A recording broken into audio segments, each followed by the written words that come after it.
One point, सबसे पहले आपको यह फाइंड आउट करना पड़ेगा कि आपको पहला चैप्टर कौन सा पढ़ना है। जरूरी नहीं है कि जो चैप्टर नंबर 1 है उसको सबसे पहले ही पढ़ा जाए, चैप्टर नंबर 2 को दूसरा पढ़ा जाए, ऐसा कोई भी जरूरी नहीं है और ऐसा कहीं रूल बुक में भी लिखा नहीं है। ये टोटल आपकी मर्जी है। तो सबसे पहले पॉइंट में मैं ये रखूंगा कि आपको करना होगा कैटेगराइज। समझ लो कि आपके पास 5 सब्जेक्ट है, अभी आपके पास समझ लो 20 दिन बचा हुआ है, तो पहले उसको कैटेगराइज करो कि कितने दिन में मुझे कौन से सब्जेक्ट पढ़ने हैं और कौन से चैप्टर में सबसे पहले कौन से सब्जेक्ट में कौन से चैप्टर को सबसे पहले शुरुआत करना है। तो अगर आप ये चीज में क्लियर रहोगे, एक बुक मेंटेन कर लो, एक पेज बना लो, एक टाइम टेबल मेंटेन कर लो, जो कि मैं हमेशा बोलता हूं, तो अगर आपने वो चीज किया है तो आपको एक ब्रेन में क्लियर रहेगा कि यार मुझे इस दिन ये चैप्टर पढ़ना है और ये चैप्टर पढ़ लूंगा, उसके बाद मुझे ये चैप्टर पढ़ना है, फिर ये चैप्टर के बाद ये चैप्टर पढ़ना है, और सब्जेक्ट भी आपको डिसाइडेड रहेगा कि आज मैं ये सब्जेक्ट पढ़ूंगा, वेडनेसडे को मैं समझ लो मैथ्स पढ़ लूंगा,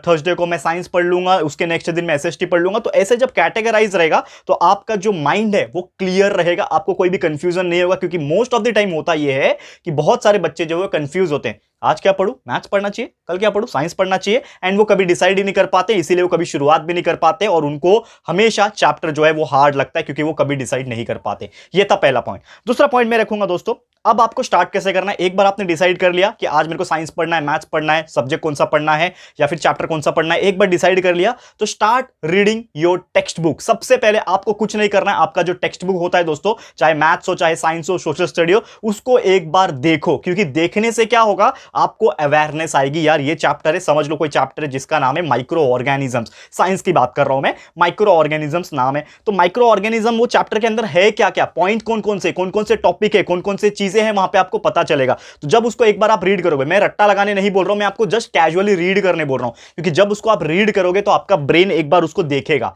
आपका ब्रेन जो है आंखों की हेल्प से एक बार देखेगा, एनालाइज करेगा कि यार इसमें ये टॉपिक्स है, और उसी वक्त आपको डिसाइड करना है दोस्तों कि ये टॉपिक्स में से कौन से टॉपिक्स इंपॉर्टेंट है जो मुझे पढ़ने की जरूरत है और कौन से टॉपिक जो है वो बिल्कुल इंपॉर्टेंट नहीं है, इसको नहीं भी अगर पढ़ेंगे तो भी काम चल जाएगा क्योंकि उसके ऊपर क्वेश्चंस कभी पूछ ही नहीं सकते। ऐसे भी कुछ टॉपिक्स होते हैं नॉर्मली जस्ट कैजुअल तरीके के टॉपिक्स दे रहते हैं, तो उसको आप छोड़ सकते हो। तो रीडिंग द टेक्स्ट बुक से आपको क्या मिलेगा, टॉपिक्स का आइडिया मिल जाएगा। थर्ड नंबर पे मैंने रखा है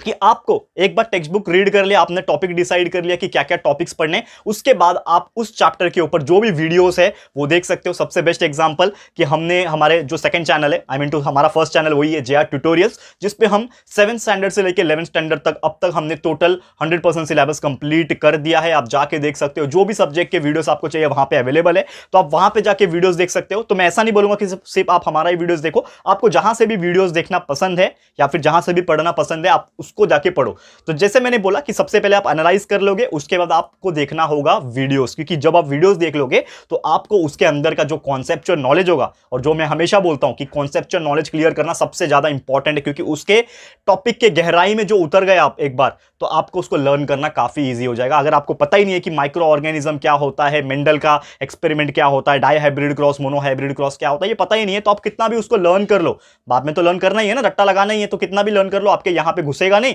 और बाई चांस समझ लो आपने लर्न कर भी लिया होगा तो एग्जाम में जाओगे तो भूल जाओगे, याद नहीं आता है, एक लाइन भी पहला भूल जाते हो तो क्वेश्चन का आंसर जो है याद नहीं आते। तो ये अक्सर होता है और ये मैंने स्ट्रैटेजी खुद के ऊपर फॉलो की है। ठीक है, तो आप वीडियोस देखो, हमारे टाइम तो वीडियोस नहीं हुआ करते थे, ऑनलाइन का जमाना नहीं था, लेकिन हम जो है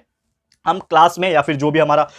हम ट्यूशन अगर जाते थे फॉर एग्जांपल, तो वहां से अच्छे से पढ़ लेते थे ताकि कंसेप्चुअल नॉलेज क्लियर हो जाए। एक बार आपने कंसेप्चुअल नॉलेज क्लियर कर लिया, फिर आपको आना है अपने नोट्स के ऊपर। जो भी आपके पास नोट्स अवेलेबल है या फिर जो भी आप फॉलो करते हो, डाइजेस्ट फॉलो करते हो, कुछ गाइड फॉलो करते हो, या फिर जो भी आपके स्कूल या फिर कॉलेजेस में जो नोट्स लिखा के देते हैं वो फॉलो करते हो, या फिर कोई और नोट्स फॉलो करते हो, तो वो नोट्स फिर पढ़ो। क्योंकि इसके पहले आपने क्या किया, आपने अपना माइंड क्लियर किया, माइंड क्लियर करने के बाद आपने कंसेप्चुअल नॉलेज भी क्लियर कर लिया, और अब आप नोट्स पे आ गए हो और अब आप प्रिपेयर करोगे, तो आपके दिमाग में उस चीज के पीछे 100% एफिशिएंसी के साथ वो दिमाग में घुसेगा और आप उसको लर्न भी बड़ी आसानी से कर पाओगे। ये करके देखना दोस्तों, बहुत इंपॉर्टेंट चीज है। अब ये चीज करने के बाद अगर आप साइंस की बात करो या फिर सोशल स्टडी, यानी कि ऐसे सब्जेक्ट जिसमें आपको लर्न करना पड़ता है, तो उस चीज में आपको क्या करना पड़ेगा, नोट्स में लर्न करना पड़ेगा, नोट्स में आप अच्छे से पढ़ाई कर लो। ठीक है। अब दूसरा चीज ये है कि अगर आप मैथ्स पढ़ रहे हो तो मैथ्स को तो आप रीड तो करोगे नहीं, ठीक है ना। मैथ्स में क्या करना होता है, हम लोग को सॉल्व करना होता है। तो यहां पे बाकी जो लर्निंग वाले सब्जेक्ट है उससे आप रिप्लेस कर सकते हो यहां पे, कि आपके पास अगर नोट्स है भी